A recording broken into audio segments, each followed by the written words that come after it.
Sir. అరే policy అబ్బాయివా? Sir. Wait చేయి, ఈరోజు వేద్దాం. Okay sir. నీ పేరేం చెప్పావు? అరుణా? అరుణ్ సార్. రాసుకోవయ్యా. నాన్న పేరు? సాక్రటిస్. నీ పేరేంట్రా? Socrates sir. అంటే మీ నాన్న పేరు అరుణా? అవును సార్. ఏంట్రా ఎగతాళిగా ఉందా? కాదు సార్, నా పేరులోని మొదటి అక్షరం వాడి ఇన్షియల్ గాను, వాడి పేరులోని మొదటి అక్షరం నా ఇన్షియల్ గాను పెట్టుకున్నాం. మీరిద్దరు అనాథలట్రా? అవును సార్. వీళ్ళు పుట్టడమే భూమికి భారం సార్. రామరాజు సార్ ఆయన మమ్మల్ని భారం అంటున్నాడే, మరి ఆయన ఏంటో అడిగి చెప్పండి సార్. అరవకురా. ఏయ్ ఏమంటున్నాడు వాడు? హెడ్ గారు ఎందుకు పుట్టారని అడిగి చెప్పమంటున్నారు సార్. వాళ్ళెవరు అడిగి చెప్పడానికి ఏదైనా ఒకటే తినగడగమను. సరే సార్, అదేదో మీరే చెప్పండి. నాకు కుటుంబం, బరువు, బాధ్యత అని 100 లక్ష కమిట్మెంట్స్ ఉన్నాయిరా.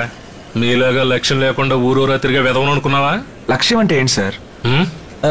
లక్ష్యం అంటే థామస్ ఆల్వా ఎడిసన్, ఒక ఐసక్ న్యూటన్, అంతెందుకు కలాంలో పైకి రావాలరా?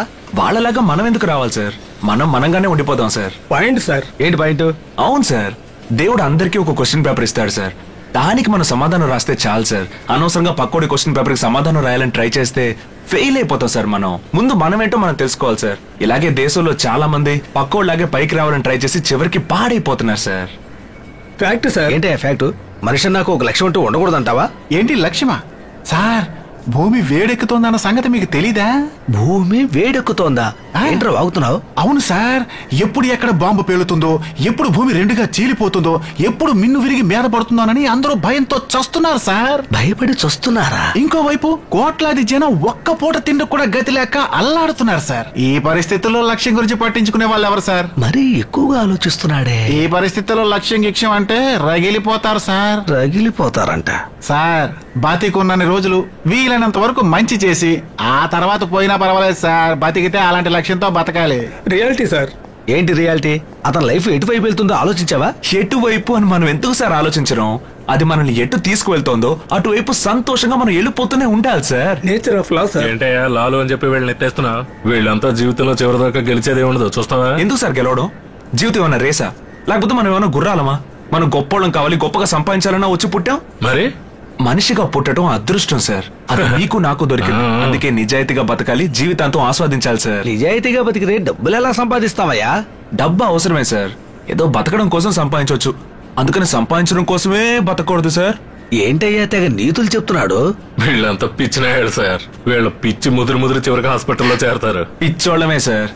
ఎందుకంటే వాళ్లే డబ్బు, పదవి, అమ్మాయిలు, ఆస్తులు వీటి మీద ఆశ లేకుండా, పక్కోళ్ల మీద అసూయ పడకుండా, ఎవరి జీవితం నాశనం చేయకుండా, ఎప్పుడు అనిపిస్తే అప్పుడు పక్క నవ్వుతూ జాలీగా జీవితాన్ని ఎంజాయ్ చేస్తారు సార్. అలాగే మేము ఎంజాయ్ చేస్తున్నాం సార్.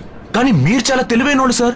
20 సంవత్సరాల తర్వాత ఎలా సెటిల్ అవ్వాలని ఇప్పటి నుంచే బుర్ర బద్దలు కొట్టుకొని ఆలోచిస్తూ మానసికంగా కృంగిపోయి, శారీరకంగా అలసిపోయి, బీపీ, షుగర్, కొలెస్ట్రాల్ ఇవన్నీ పెరిగిపోయి, ఎవరి కోసం కూడబెడుతున్నామో తెలియకుండా కూడబెట్టి చివరికి ఎందుకు పనికి రాకుండా బకెట్ తన్నేస్తారు కదా సార్.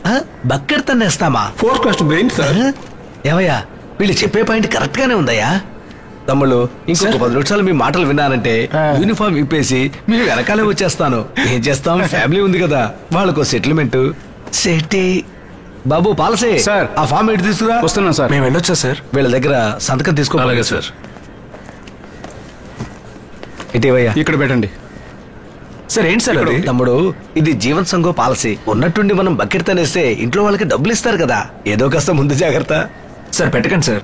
బతకడం కోసం డబ్బు ఇస్తామంటే 1000 సంతకాలైనా పెట్టండి సార్. చచ్చిపోయిన తర్వాత డబ్బు చెడగొట్టడానికి వచ్చినట్టున్నాడు. మీ వైఫ్ ని ఫార్మాలిటీ అది ఇది అని తెగ తిప్పిస్తారు సార్. తెగ తిప్పిస్తారా?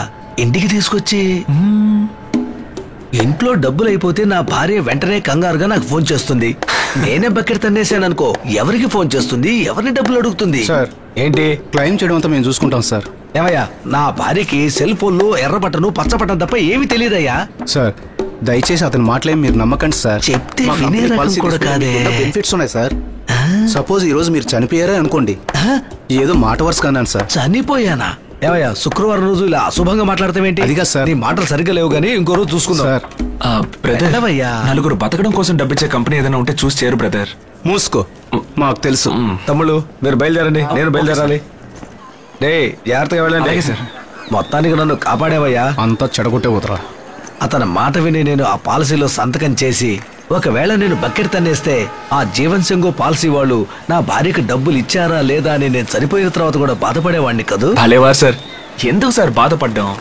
బాధపడడం వల్ల ఒక అడుగు పెరగం తరగం అని కాన్వెంట్ లో మాకు మా ఫాదర్ చెప్పారు సార్. Bible word sir. వాటిని చూసారా సార్?